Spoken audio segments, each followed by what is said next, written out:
I want you to take a minute. I want you to maybe close your eyes if you like to do that. And I want you just to think. Think of your students.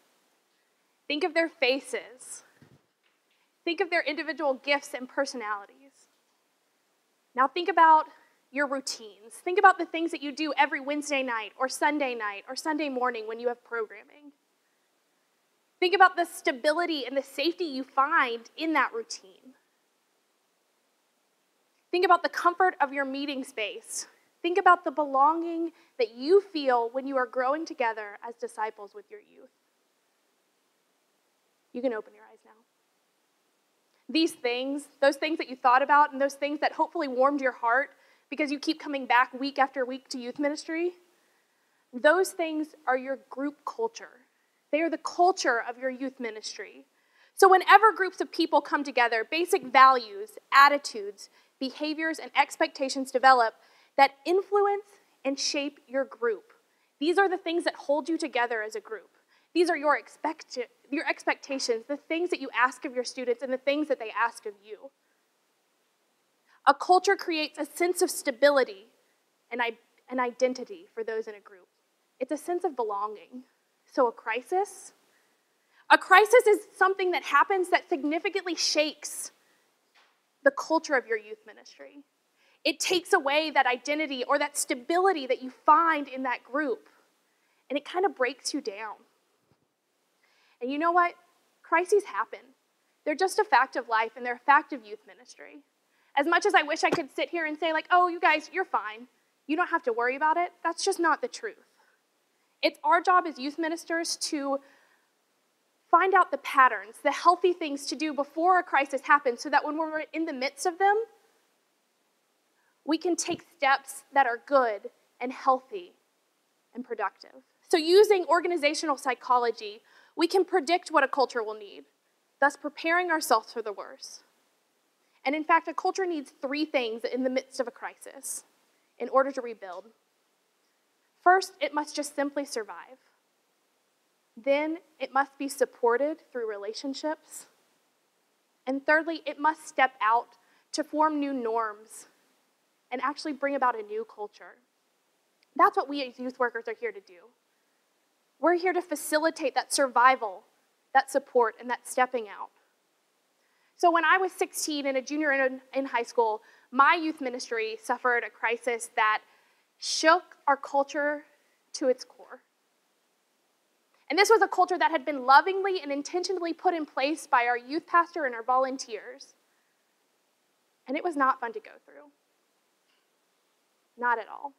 But I think back to this crisis a lot, actually, because I think of it both as something that I don't want to happen, something that I don't want to experience as a youth minister, but also as a template for what a crisis looks like when it's managed by those 3 S's of survival, support, and stepping out. So like I said, when I was 16, it's just a normal Sunday morning, I was sitting in the choir loft with my youth choir. And you know, like any normal 16-year-old, I was reading In Cold Blood during the sermon. Like, I can't tell you how many times I have to tell my kids to, like, stop reading Capote. But, anyways, I was sitting there and I was reading my book, and as I looked up and I looked around, I noticed that my fellow youth choir members were looking horrified or crying. So I put my book down, lifted my head up, and listened to what the pastor was saying. He wasn't droning on about some scripture, or he wasn't talking about the issues of life. Instead, he was telling us that Jeff, our worship leader at the time, had been asked to leave the church, was never being allowed back on church grounds, because it was discovered that Jeff had been making sexual advances towards one of the girls in the youth group via various social media sites. And in that moment, there was something that shattered. There was something that shattered in us. There was something that shattered in the church, and there was something that shattered in the sacred culture of my youth ministry. Now, you might say, like, that doesn't sound like a normal crisis. No one died. But it was a huge crisis in our life. Because you see, Jeff was a trusted mentor. He was a holder of our faith. He was someone we had walked through things with and talked to, and he was a trusted person. But because of this, not only would we never see Jeff again, we could never talk to Jeff again. But all of those experiences that we had shared with him, all of those times that he had loved us and shown us Christ, those times were now tinted by this ugly and painful and harsh light. So we were a youth group in crisis. Without our consent or without our knowledge, we had been thrust into the first stage of a crisis, which is survival. So a crisis, or survival in a crisis, really begins when the leadership finds out what's going on. Think of it like a fire. A fire could have been burning for a few hours or moments, but you don't actually begin to survive the fire until you first realize what's going on and then get out of its way. So the church leadership found out about Jeff. They found out what he had done, and they started to just survive. Which brings us to Abraham Maslow and his hierarchy of needs. Maslow, a psychologist, developed this hierarchy of needs, which looks like a pyramid. And he theorized that people are motivated to achieve certain needs. And when one need is fulfilled, we move on to the next one, and the next one, and the next one, until self-actualization is achieved. So when we're in survival mode, we're just dealing with the foundation of that pyramid, which is simply physiological needs, those most basic needs. So in our case with Jeff, survival meant making sure that he was off of the campus and making sure that the authorities were contacted. Survival meant assessing the harm that he had done to the girl in our youth ministry. And survival meant letting the congregation know what was going on in the most appropriate and healthy ways. Survival looks different in different crises, though. But it always means eliminating the threat. And I mean that in the least like mafia way possible.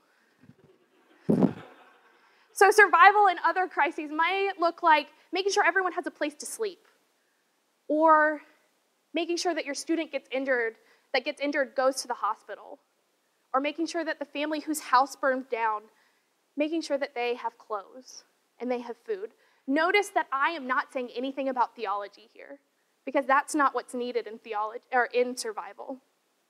And in fact, it's our job as youth workers to know when we are needed and when we are not needed in survival, and where we are needed and where we are not needed in survival.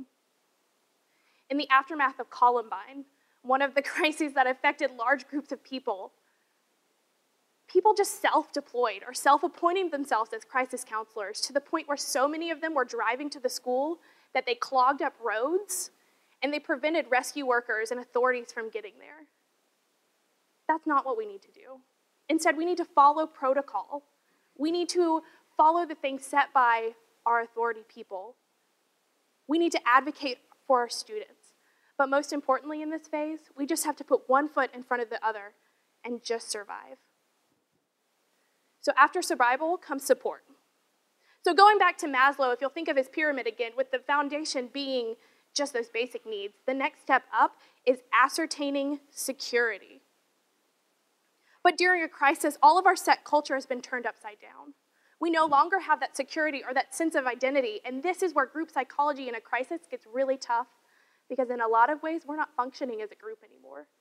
Because you see, a crisis, that experience is self-defined. We're all experiencing different things, even though logically we're all experiencing the same thing. Our norms and our patterns disappear. So in Dr. Elizabeth Kubler-Ross's book on death and dying, she talks about those psychological phases of what happens when we go through grief, but those also happen when we're going through a crisis. You've heard these phrases before, or these stages before, rather. They include shock, denial, bargaining, anger, depression, and acceptance. So even though we've isolated those stages, the hard part is that we don't go through them at the same rates. Some are faster, some are slower. And the even harder part is we don't go through them at the same sequence. So after we found out about Jeff, a group of core students, including myself, went across the street to the Thai restaurant, even though our leaders were frantically looking for us. And here's a tip for you. Thai restaurants generally don't like groups of crying teenagers in their lunch rush on a Sunday. That's not a great thing to do. So while we were at this lunch, we couldn't communicate with each other. Even though we were processing the same information, none of us could communicate with each other. I, as a very advanced person I was already at anger. And so I was at anger, and I was getting so mad at my friends across the table who were making excuses for Jeff's behavior because they were in denial. And my friend Walker over right here next to me, he was just in absolute shock. He couldn't talk, he couldn't look at anyone, he couldn't eat. So even though we were all together, none of us could communicate. And that's where we as youth workers come in. We have to be there to translate for our students when they're not speaking the same language of grief.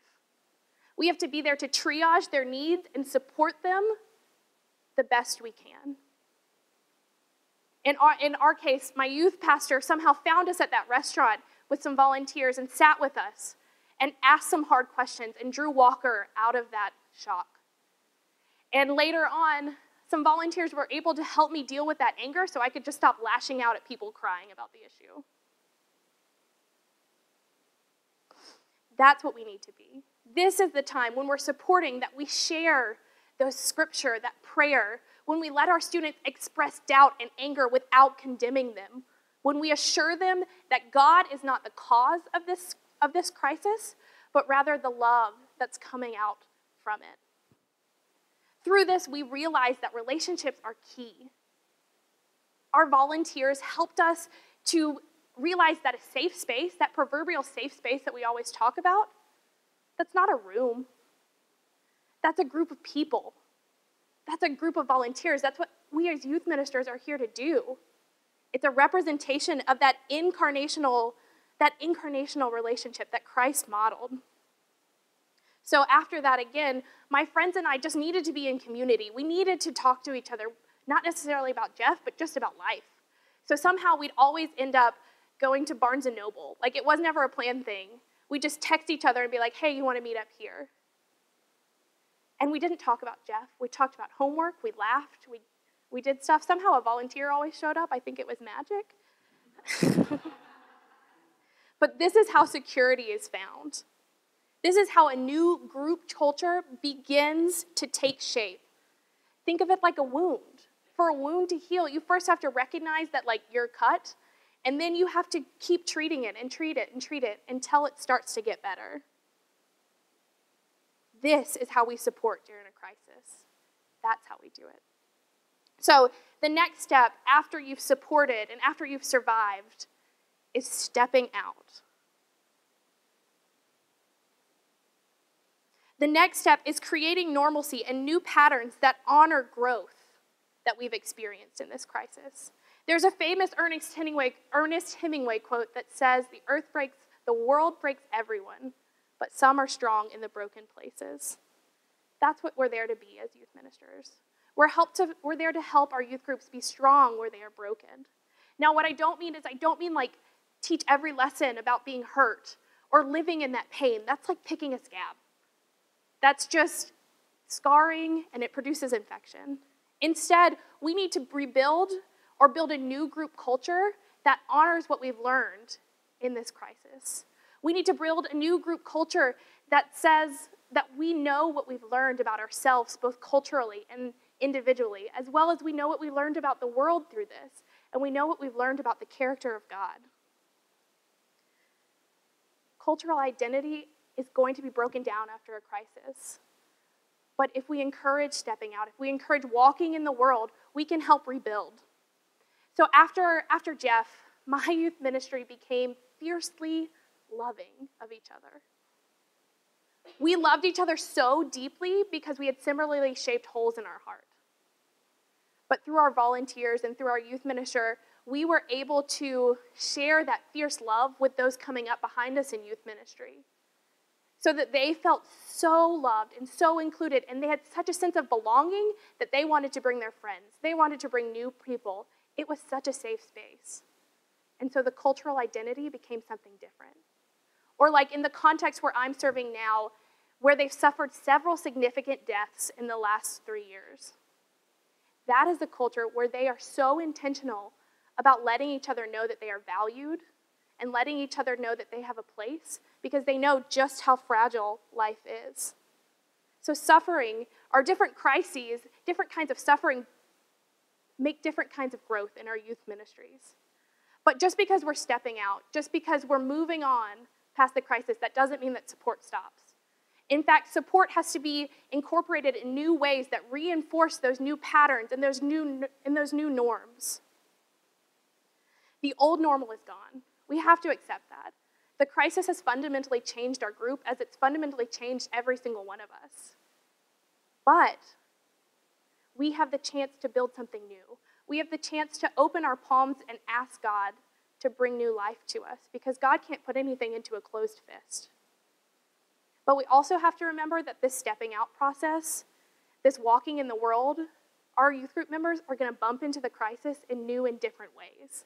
They're going to experience different parts of pain because they're being reminded of it in different kinds of ways. In fact, cultures often can suffer a form of PTSD, where they have flashes of remembering what happened.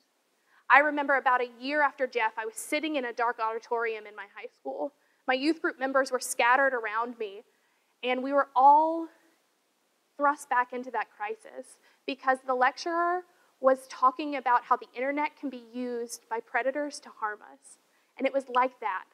It was like we were right back where we started. We were just surviving.